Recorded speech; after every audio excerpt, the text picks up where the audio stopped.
Congress Poland _BaconiscoolY said. Come on.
Typing.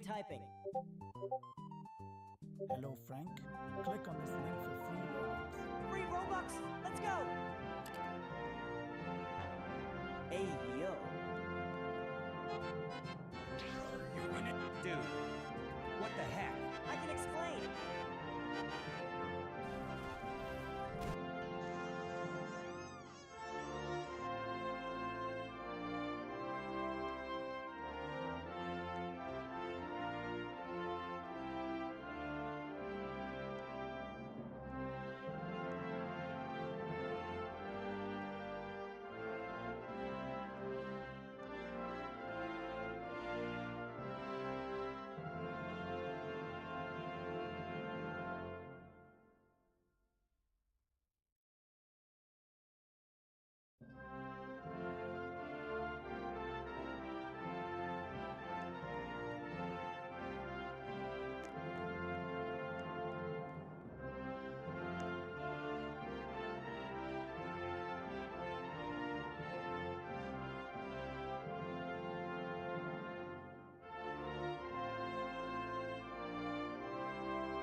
probably the worst game studio on Roblox. They were the first game studio to come to the platform, corporatize and monopolize the platform by purchasing some of the biggest games. They actively took advantage of their employees to the point that there were literal lawsuits and memos that had to be sent out to all employees. They've taken advantage of so many indie developers, and in my opinion, they are what is wrong with Roblox right now. Today, we are going to be diving into how GameFam became the worst studio on Roblox, and how to this very day they are continually doing some of the worst things ever. But before you lose all your brain cells, make sure you subscribe down below, as you might recover a few. Before we get to all of the atrocities GameFam has committed, let's go back to the very beginning. GameFam was founded all the way back in 2019 in Los Angeles, California, by someone named Joe Frenches. Joe had some experiences with bringing brands to different video games. Like, for instance, on his Wikipedia it states, Frenches was originally involved with bringing Hot Wheels into Forza and Rocket League. But while he was doing that, he was also observing Roblox's success. Joe went ahead and told TechCrunch, Roblox is truly the metaverse for this younger generation. Indeed, Joe, it is sure Web3, NFT, crypto, Oculus technology. Whenever I hear the word metaverse, I just automatically default to what Facebook was trying to promise us with Oculus. GameFam came onto Roblox and immediately started acquiring some of the biggest games on the site. Like, for instance, a huge Friday Night Funkin' game, Robeats, All-Star Tower Defense, and many, many more. Currently, you might think that's a pretty normal thing for Roblox companies now. There's a lot of different companies on Roblox, like Sawhorse, Melon, Foldex, but back then, GameFam was the first company to try to monopolize Roblox, and that immediately left a sour taste in people's mouths. Because Roblox has always been about the indie developer. The fact that a kid can make one of the biggest games on the site has been a core value of Roblox since the beginning. And for a company to come on and try to buy up all these games, it just felt like it went against everything that Roblox had. And people were obviously upset at this. But the real downward spiral of GameFam would begin with this singular tweet. Like if you play Roblox. A seemingly innocent post had surface value, but for a company that was purchasing some of the biggest games on Roblox, a tweet like this showcased how out of touch GameFam was. They think that they can just get engagement by just tweeting like if you play Roblox. Now, taking a look at the replies, it might look kind of positive, but it only gets bad when you hit this little button when you go past the date, being the hidden replies button. And oh my goodness, it is filled to the brim with, I play Roblox, oh boy, I really love Roblox. Pizza! I have to like this tweet because I play Roblox. Pizza! Damn it. I fucking Pizza! love Roblox, man. Fuck, Pizza! I love Roblox. I love playing Roblox.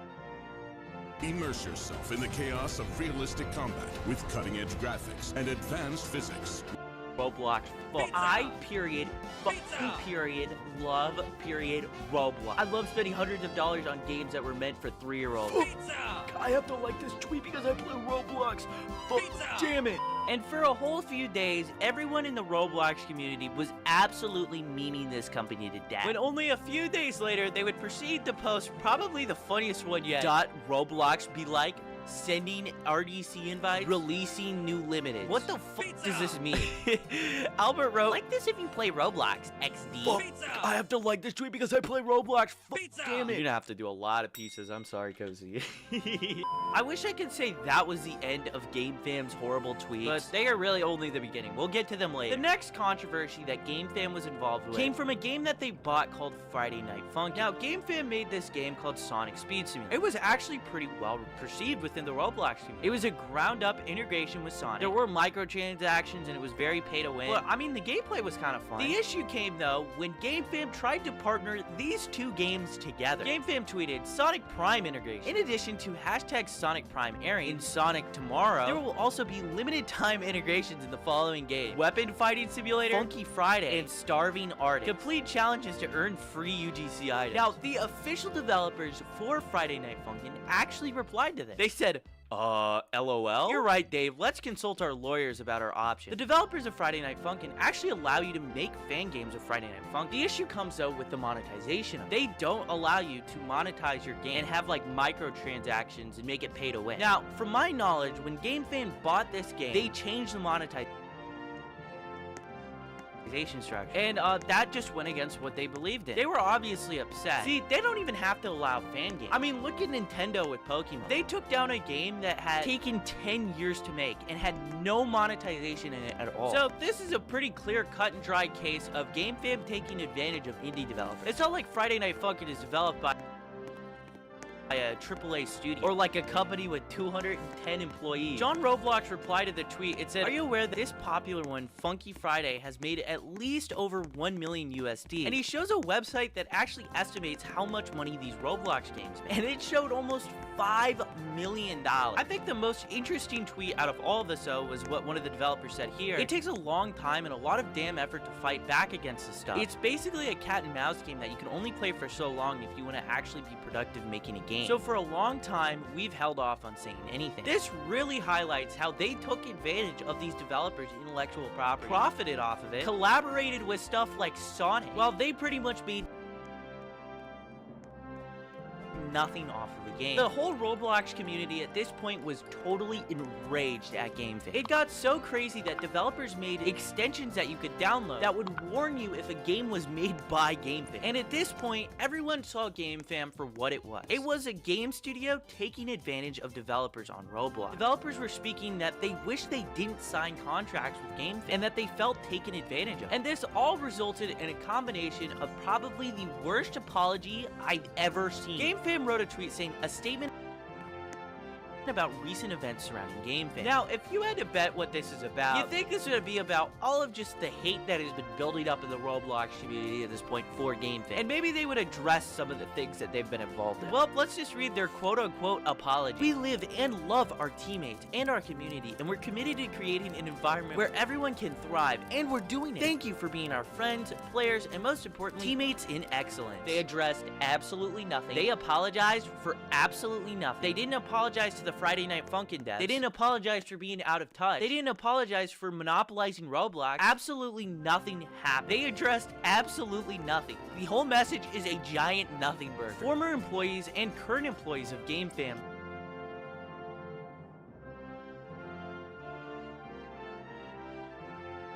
started coming out and speaking about the company. As an employee, my debit card is just denied at the gas station. Both of my cars are on empty, and I have a new job that I just started that's 30 miles away. The paycheck I got last month was $798. Well, hey, look at how great GameFam's doing. Yeah, people were very upset about it. Now, GameFam, as a result of all this, they had to go quiet. They had to just ignore the hate, address nothing, and then pretend as if everybody didn't just hate them. And I feel because of that, the fact that GameFam didn't have anything to lose within the Roblox community, GameFam started becoming a little more bold with their name and incorporating different sponsorships into their games. Some that are very questionable, like for instance with NFL Tycoon. Now, before I get to the NFL Tycoon part, I just quickly want to explain what TurboTax is. This isn't a sponsorship. I'm just telling you what this company is. TurboTax has pretty much lobbied against the United States government for the last 20 years so that you can't file your taxes for free. In a perfect world, you would pretty much get the bill of how much you owe in taxes without having to go to companies like TurboTax. But because TurboTax has all these politicians on payroll and how they have so much lobbying power, TurboTax is still around. There's a great video by Adam Ruins Everything that you can watch if you want more information on this. But what GameFam decided to do with this already sponsored game, right? It is a sponsored NFL game. They decided to add another layer of sponsorship into it by making it so that there is a thing inside the game where you get tax returns. Hey, Connor 3D, I just finished filing your taxes. Get your tax refund. Collect. Now, there are so many levels to this singular sponsorship that I have a problem with. Alright, for one, Roblox,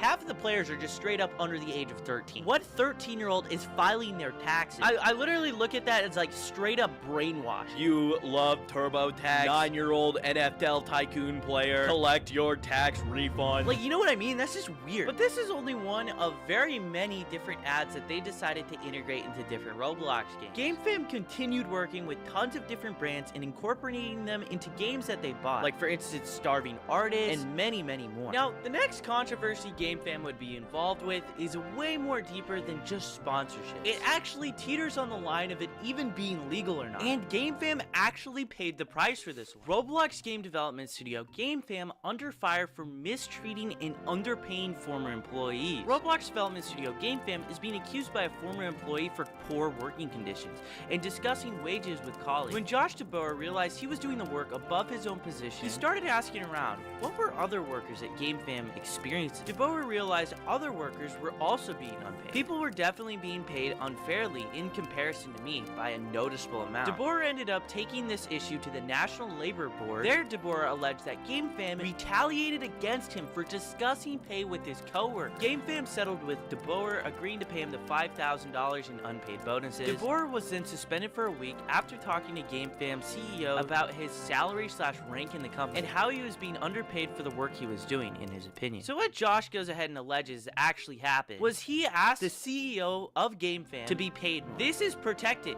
You can do that. He also asked his coworkers what they were being paid as well. You can legally do this. This is a protected act you can do in the United States. After though he asked him about his pay, he alleges the GameFam CEO blew his lid at him. He was like, do you think it's a good idea to go among your colleagues and spread dissatisfaction? You need to be seen as a leader if you want to stay here. Later, the CEO put him on paid leave, suggesting it was to give DeBoer time to determine whether he wanted to be a quote-unquote team player. So GameFam didn't want to pay him $5,000 that he was promised on leaving. This is all alleged, by the way. I'm just throwing that out there. But what isn't alleged is that GameFam also agreed that they went ahead and sent this message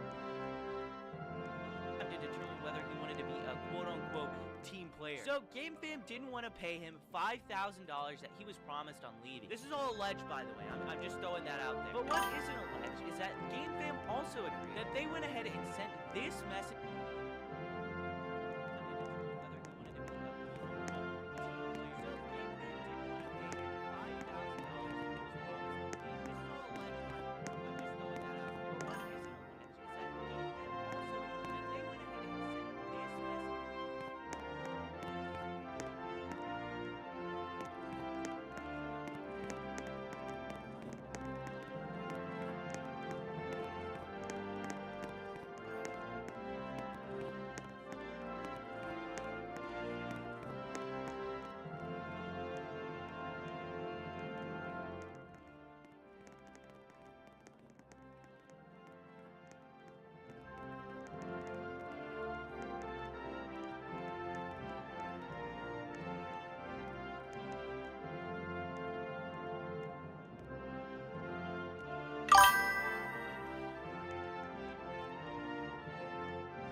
after Napoleon's defeat in 1815.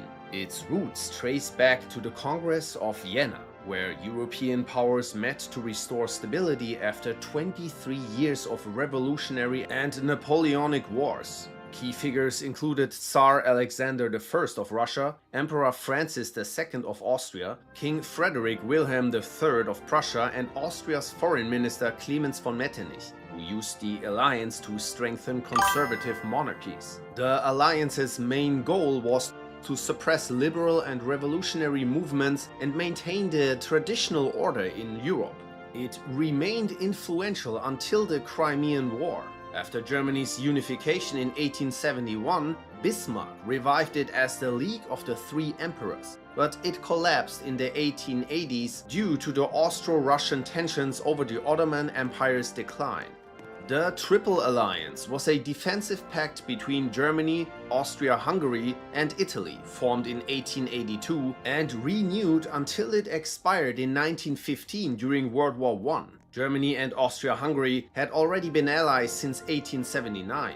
Italy joined, seeking protection against France, especially after losing colonial ambitions in North Africa. The treaty committed Germany and Austria-Hungary to support Italy if attacked by France without provocation, and vice versa. Italy also agreed to remain neutral if Austria-Hungary went to war with Russia. Romania had secretly pledged support but stayed neutral in World War I, viewing Austria-Hungary as the aggressor.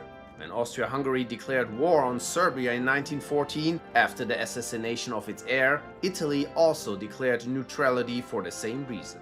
The Entente was a military coalition in World War I led by France, the United Kingdom and Russia, later joined by the United States, Italy and Japan, opposing the Central Powers, Germany, Austria-Hungary, the Ottoman Empire and Bulgaria. By the early 20th century, Europe was split between the Triple Entente and the Triple Alliance. While Japan joined the war in 1914, Italy stayed neutral and joined the Entente in 1915. The US entered the war in 1917, prompted by Germany's unrestricted submarine warfare in the Atlantic and the intercepted secret Zimmermann telegram proposing a German-Mexican alliance.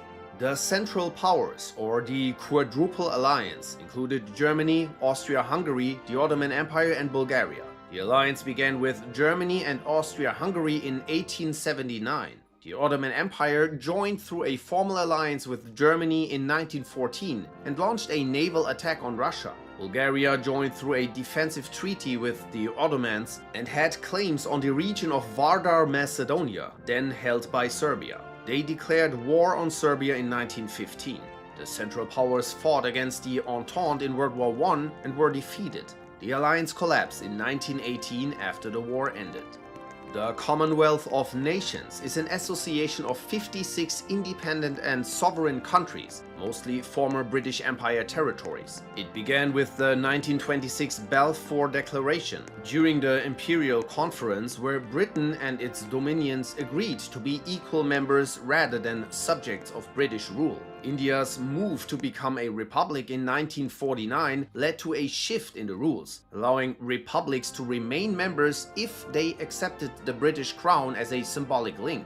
Charles III is the current head of the Commonwealth, a role he assumed after Elizabeth II's death, though it's not hereditary by rule. The Commonwealth operates without legal obligations between members, but maintains cooperation through various economic, judicial and military frameworks. The Commonwealth Charter outlines shared principles such as democracy, human rights and rule of law.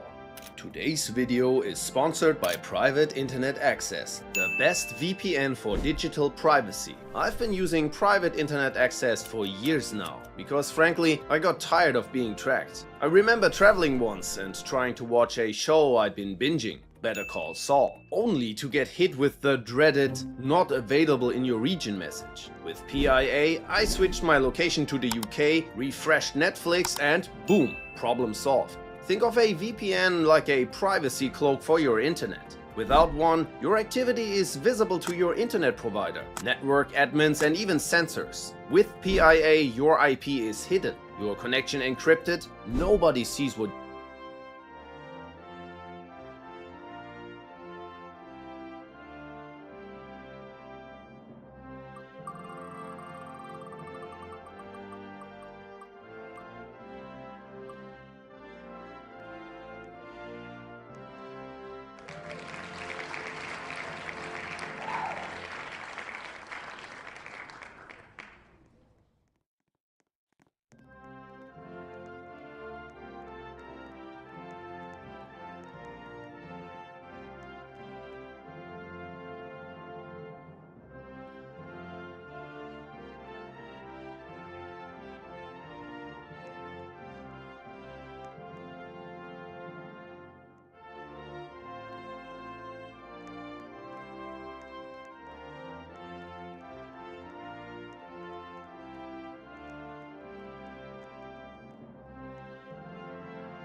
what you're doing.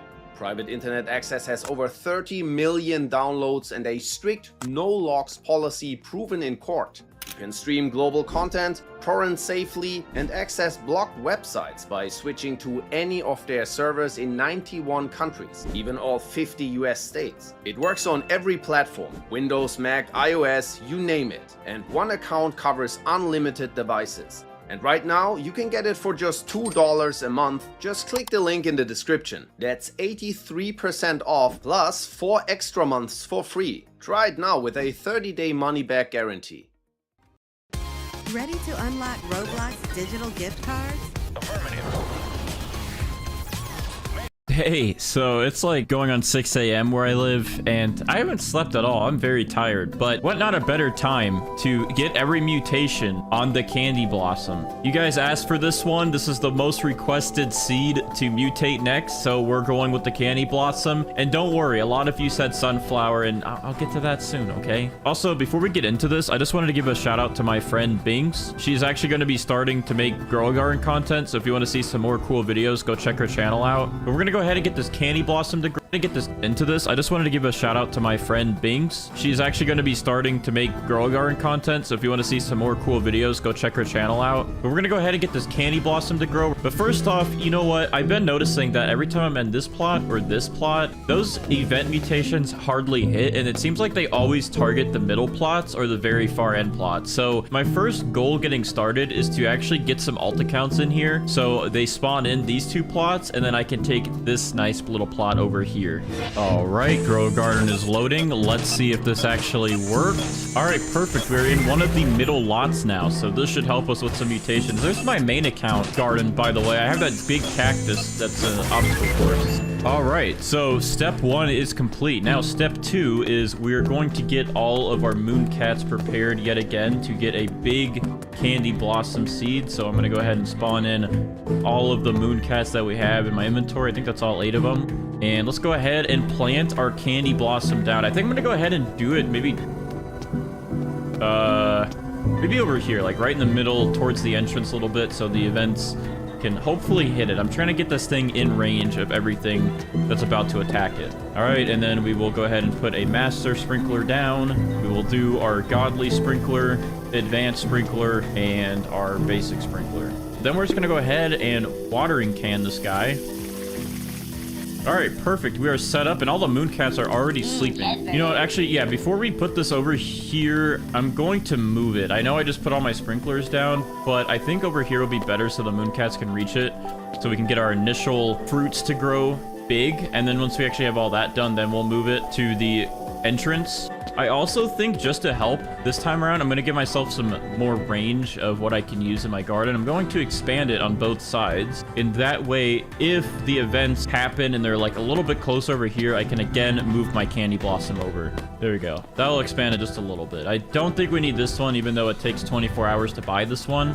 I don't think we're going to need this one. We mostly just need the sides and then to be pretty close up here. All right, now we wait for Candy Blossoms to grow. It looks like there's already one growing right there, and it might be pretty big. All right, I'm going to go ahead and compare, because in the Sugar Apple video, we had a really big Candy Blossom grow in, and then we ended up not using that one and going for another one that was even bigger than that one. This one looks just a tad bit smaller than this one. Okay, yeah, I definitely think we have our Candy Blossom that we're going with. This one is definitely looking more mighty than this one. All right, I don't think the mooncats can really get this to be any bigger. This is a pretty big Candy Blossom that we have. I think they've done their work. This thing is just going to grow in now. So I think we're gonna go ahead and go with this one. And in the meantime, we're gonna go ahead and pick up these mooncats then, because they have done their job. And we are going to go ahead and get a butterfly going. We're gonna need the butterfly to get all of the mutations on this to rainbow. So we're gonna get a butterfly inbound so this thing can get its cooldown, because it takes 28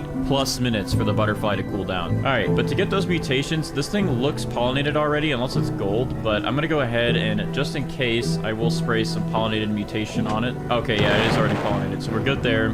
We're gonna go ahead and get shocked on it. We're gonna go ahead and get chocolate on it, just like we've been doing, and that should be 3 mutations already.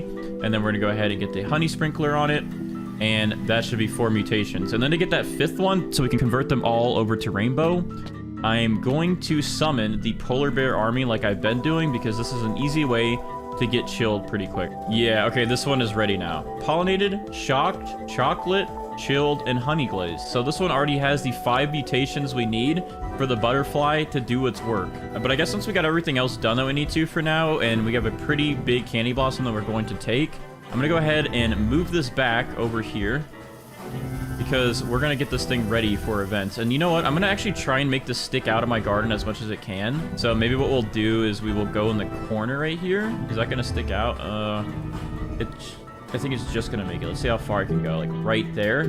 Perfect. Now it's sticking out of the garden, so I think any event should have a better chance of actually hitting it. Alright, so I went AFK for like 15 minutes, and this thing actually became frozen while I was gone. So there must have been a snowstorm while I was AFK. So that kind of sucks, though, because it seems like I can never get frozen after I already have Rainbow. Alright, so Colleen here is about to cool down and give this candy blossom the Rainbow mutation on it. But real quick, I'm going to go ahead and carefully collect these other candy blossoms, including this other one that grew in Rainbow. All right, here we go. Colleen is attacking. Let's watch this thing get converted to Rainbow.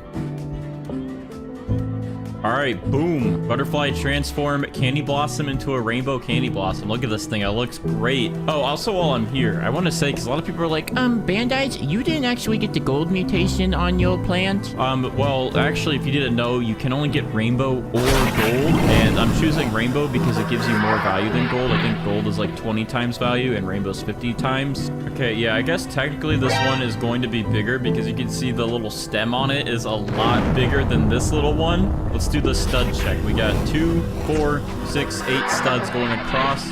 This one we got 2, 4, 6, 8, but there's a little cutoff here on this part. I didn't think this big of one was going to grow in after I already got rainbow, pollinated, shocked, and chocolate and honey glaze back on. It's a really hard decision to make, but I know you guys are going to want to see the bigger one make the most money. So unfortunately, I think we're going to pause on this one, and we're going to go ahead and quickly catch this one up, get all the mutations on this one, and hopefully we'll be back in business in just a second. We're going to wait this out again and get this back to Rainbow. So I will see you guys in another 30 minutes. All right, well, we're at least back to having all 5 mutations, and I did want to go ahead and try and see if this one sticks out of our garden even more than that last one was going to, so let's just take a look real quick.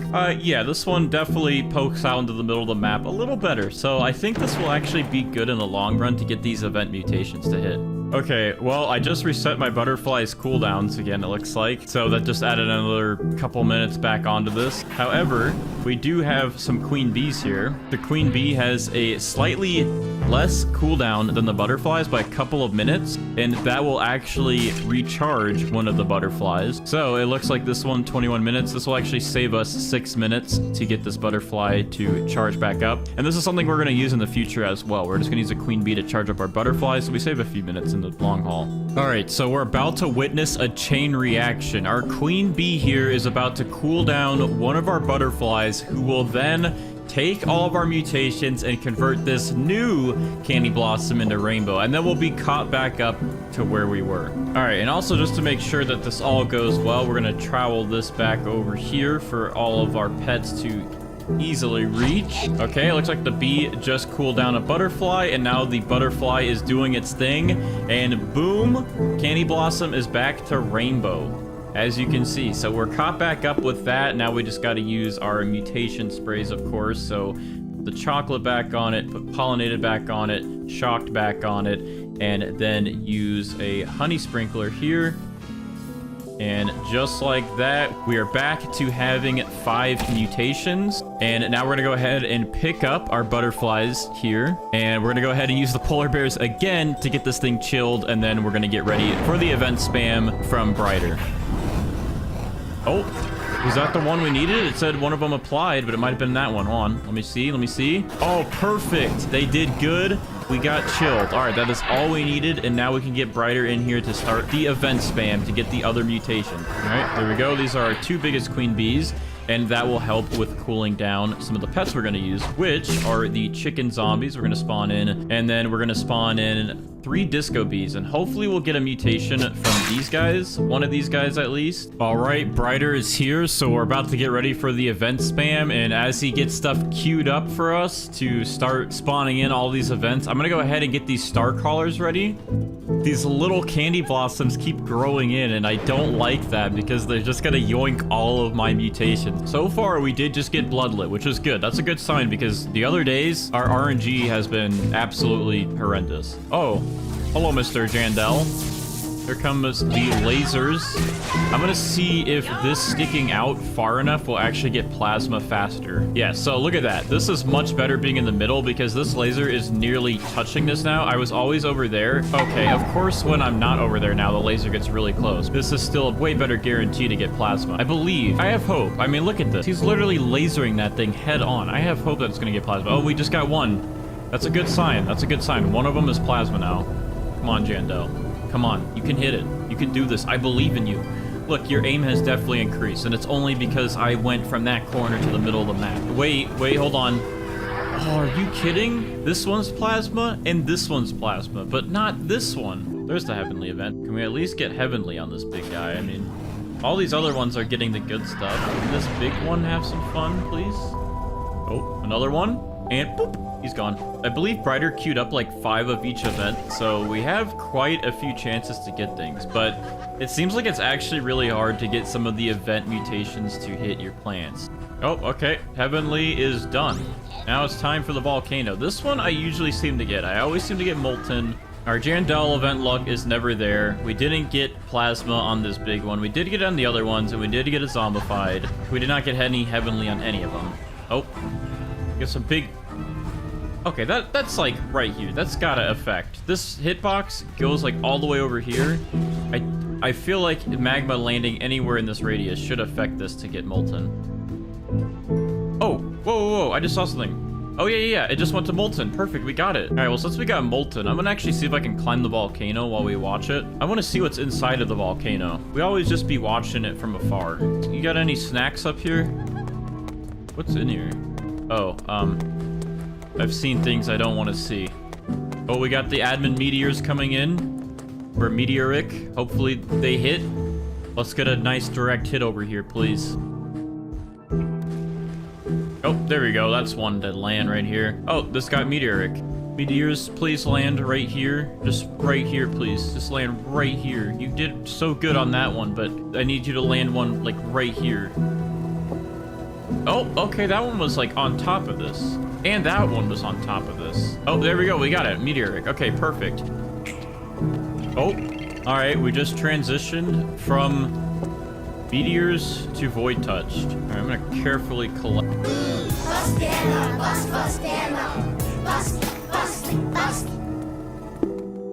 Collect this little gold one. This rainbow one's almost done. Next disco bee, please apply to this one and don't fail. That would be really cool.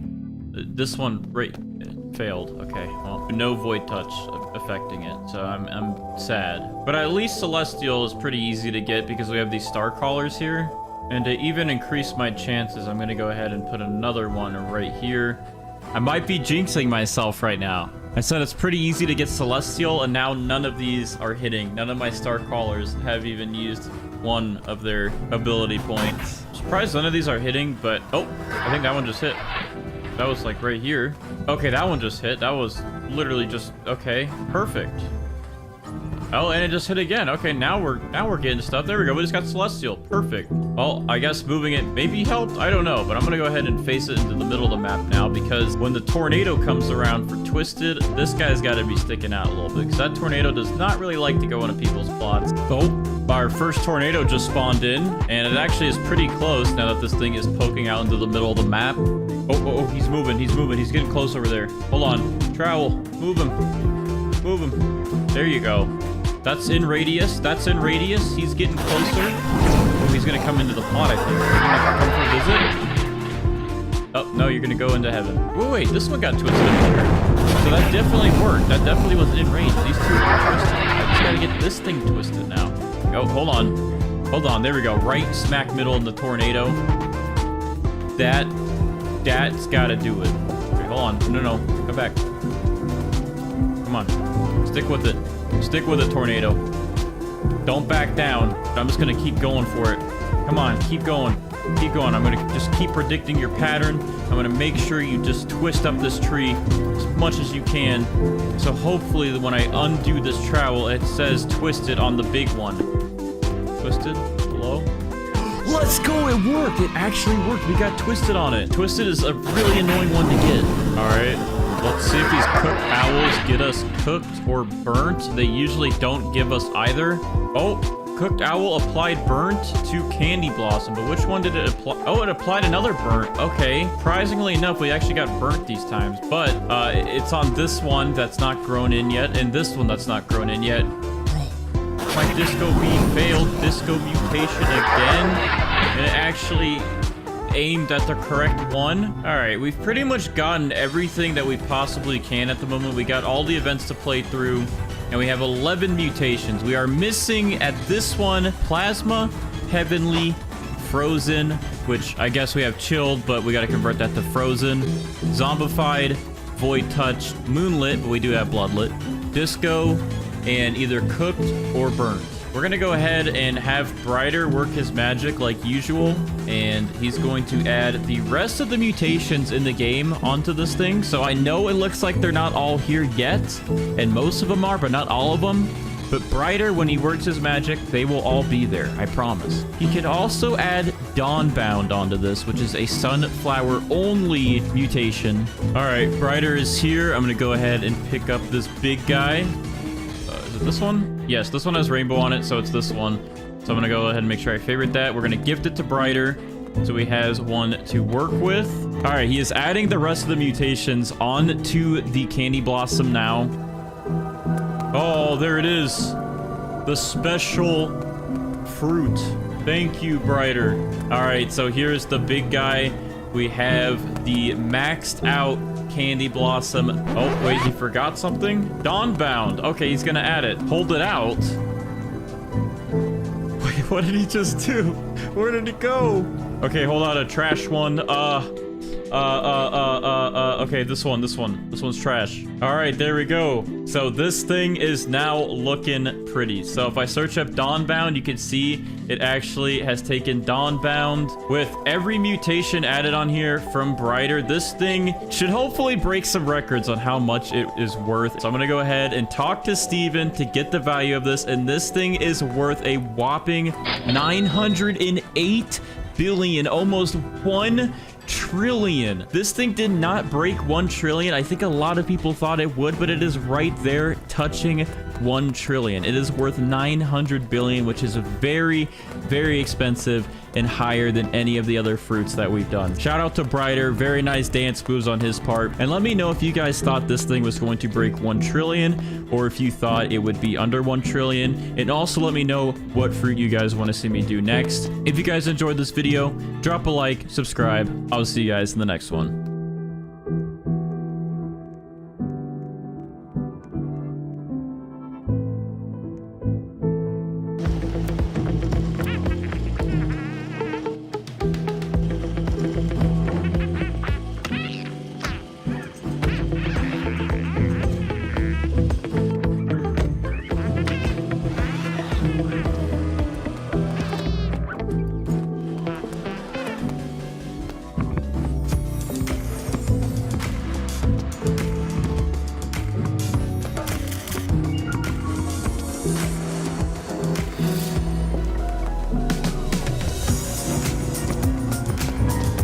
Alright boys, whoever can make a new Roblox account